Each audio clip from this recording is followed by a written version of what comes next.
the investigation, but whatever you guys can give us at this point about what happened. Sure.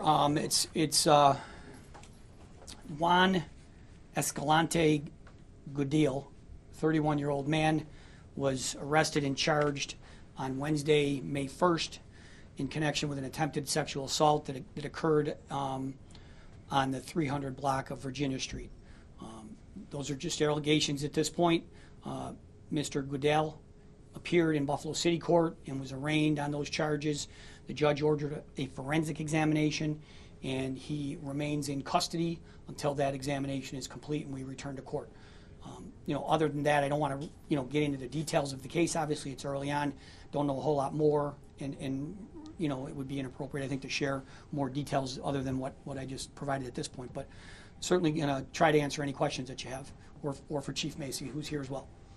Chief, of course, one of the things to come out of this is the fact that people stepped up to help. Can you speak on that at all?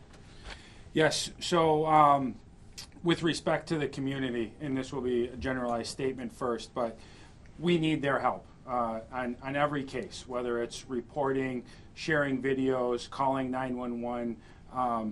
We need their help. But with respect to this case specifically, there were two passerbys that stopped.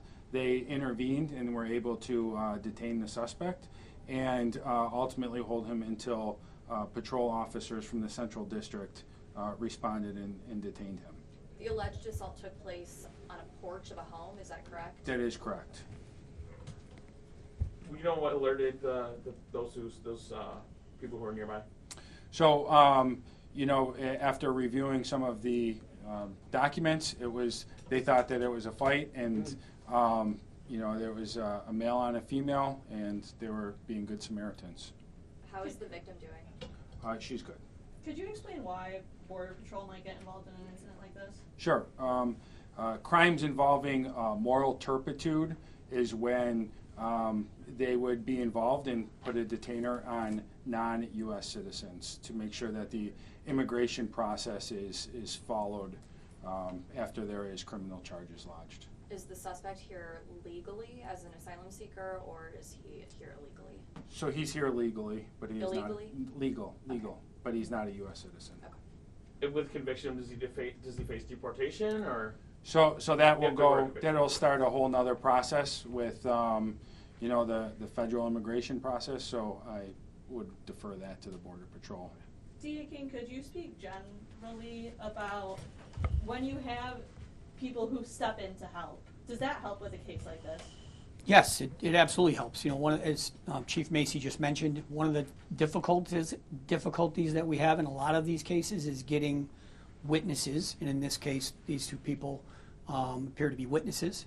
Getting witnesses to cooperate with us is probably the biggest hurdle that we face in every case. And not only is it helpful when they come and cooperate and help us, solve the crime and figure out what happened, but intervening and saving this woman in this particular case, which is what it sounds like happened, and I don't know the details, but that is also, extremely helpful. And it doesn't come without risk, though.